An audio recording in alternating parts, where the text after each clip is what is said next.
And to Bayelsa State, where the House of Representatives candidates for the Social Democratic Party in Ogbia Federal Constituency elections, Daniel Iworiso Maxine, has faulted the electoral process that produced the People's Democratic Party candidate as the winner. At a news conference in Yenagoa, the Bayelsa State capital, the former Commissioner for Information and Orientation alleged overvoting in many polling units in the communities of Ogbia local government area.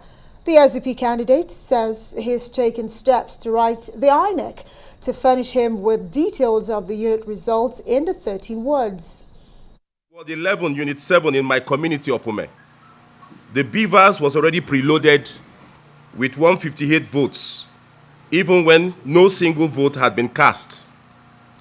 It took the effort of vigilant voters in the unit who challenged the INEC officials with several calls made to the electoral officer in charge of Ogbia to remedy the tampered Beavers.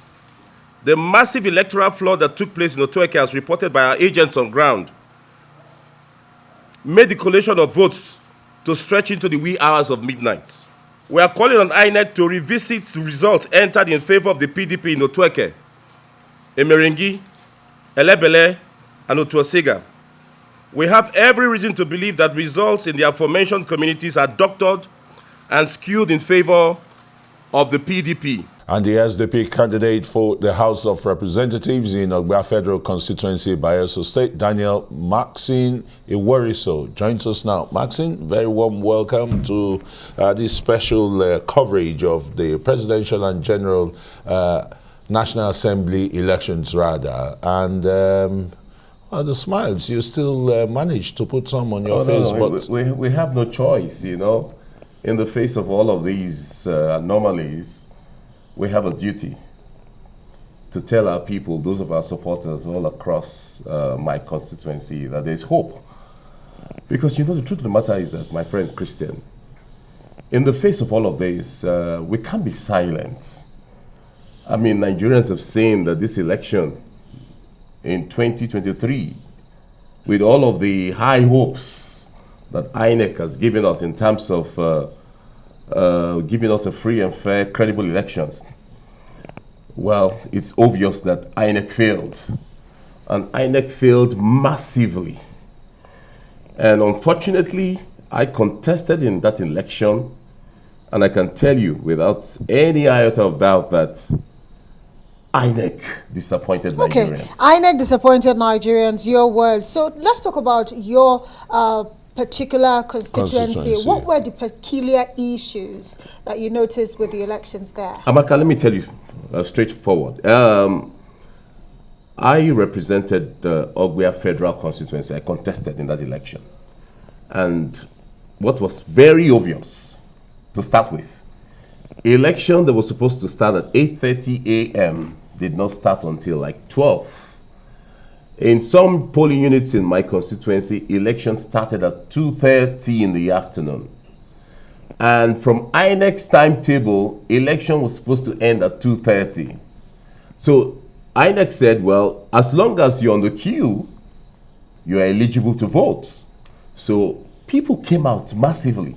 I mean, this is one election I saw Nigerians came out in their numbers to vote because people are yearning for change. And they came out in their numbers. Same in my constituency.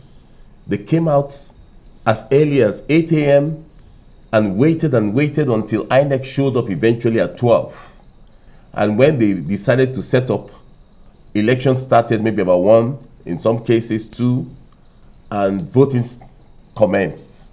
And voting commenced, and they were voting up to 10 p.m. at night.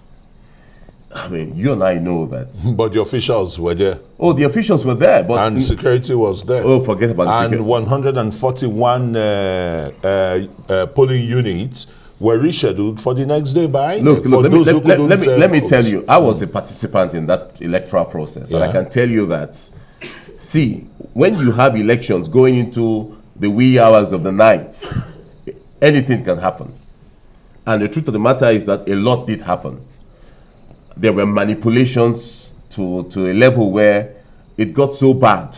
Now, in my own... So it's not a case that the Beavers didn't work or that they didn't upload the results? Christian, listen. Yeah, go on. In my community, I witnessed it. I intervened.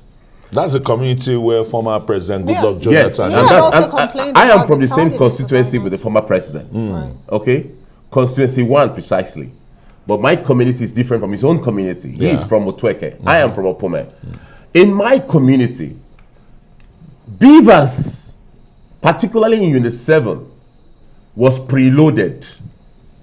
It took the vigilance of the voters themselves to notice that they had already preloaded 158 voters. Meanwhile, not one single vote has been cast. So they raised the question of how come you have 158 voters has already voted, and we had to call the EO, the electoral officer in charge of Ogbea, and they intervened. Eventually, after waiting for hours, election in that particular unit was cancelled. And what we later found out was that they had done the same thing in other polling units across the federal constituency. The point we're making here is that, look, I am not afraid of losing election. This is my first election. I came out to contest this election on the basis of the promises made by INEC that with the beavers election, your vote will count. And when we went campaigning to every single person in all our communities in the 13 wards that made up my federal constituency, we told them that your vote will count, only to find out that the votes will not count. So there's no difference between the beavers. Actually, is a scam. Let me say that up front. Can we really say that? Because you have actually alluded to the fact that it did work, even though you said the process was slow to start. But you know what? This is up for the tribunals. And one is wondering, because I'm looking at your request, you're saying you're requesting that INEC revisits the results, especially the ones entered for the People's Democratic Party in about 4 of the wards. And one wonders, why not get your evidence, which you have told us some of it here, to the tribunal, so that way you can lay it there for the proper thing to be done. First and foremost, I'm a journalist, and I don't just take information lightly. I verify. Absolutely. So now you have those verified information. And I have verified information, and I have video evidences to show for it. Evidence which will be good enough for the tribunal. But it's important to let the public know what transpired on that day. At least from in your own constituency. From my own constituency. But why did your constituents not take it upon themselves? You had security agents, the police officers. They should have arrested those sometimes INEC we make so much noise about security agencies being present and all that. But noise, you say? Yes, so much noise. Because on ground, you see the presence of security agencies, but they didn't do jack. And that's the truth. Why? It beats me. Okay. Beats me. Another allegation you're talking about with regards to your particular elections, a lot of people have said vote buying was not very rampant with this election due to the CBN policy that came into effect just days before we went into the elections. But you are alleging a dollar rain.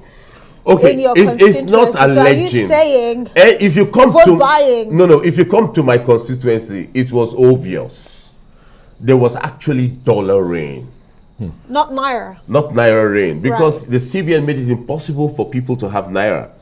I personally had to provide buses and boats, because there are some communities in my constituency you can't have access to without boats. Yeah. So I provided boats for people who want to vote to be able to access their communities to go and vote. I also provided buses. And so they went there to vote. And to my surprise, to my greatest surprise, there was no naira to spend, but there was plenty of dollars. And your own supporters were influenced too? No, I mean, you can't blame them. The dollars came from where? The dollars came from the main parties. You know them, PDP I don't and know APC. them. That's why you're here. You are the one who witnessed let me tell you something. So you're telling us what? Let me tell you something. So on the field. This issue of dollar rain if I didn't see it myself, I would have doubted it. If I was not a participant in this election, I would have doubted it. But I saw it. It was not only dollars. They gave wrappers to women. And in my place, women treasure wrappers. Highly cherished. Yeah? Cherished. They gave bags of rice. They gave bags of gari. They gave machetes for those who are farmers. Look, it was not just the dollars; it was all of those things. Those couldn't have been given during the day of the election. No, they must did. Have been No, on the day of the election. No. They gave the previous night. They gave the previous night. The rappers went the previous night. But when they found out that a number of the people were not really buying into the rappers, they now brought out the dollars. They upped it. They upped it. So that means now with all of your evidence and all that you're alleging, I ask you directly, heading to the tribunal? See, look. It's a yes or no. Listen, Amaka. I have written to INEC and have requested for the unit by unit results in all the 13 wards, because some of the results that we have, we believe very strongly that those results are manipulated results. So we want from INEC the exact result, because we have our own results. Signed by all the agents. Yes, signed by all the agents. So that we can present, we can look at the results, and we're going to get forensic experts to sit down with us to look at those results. After that is done, based on the decisions taken with our forensic experts and the lawyers, it will now inform the next line of decision, whether to go to court or whether to not to go to court. We wish you all the best, we're going to go all the hog we wish you all the best. Justice is done. Absolutely. We wish you all the best, Daniel Iworiso, Maxine there, of course, the SDP House of Representatives candidate for Ogbia Federal Thank you. I appreciate the time. Thank you very much.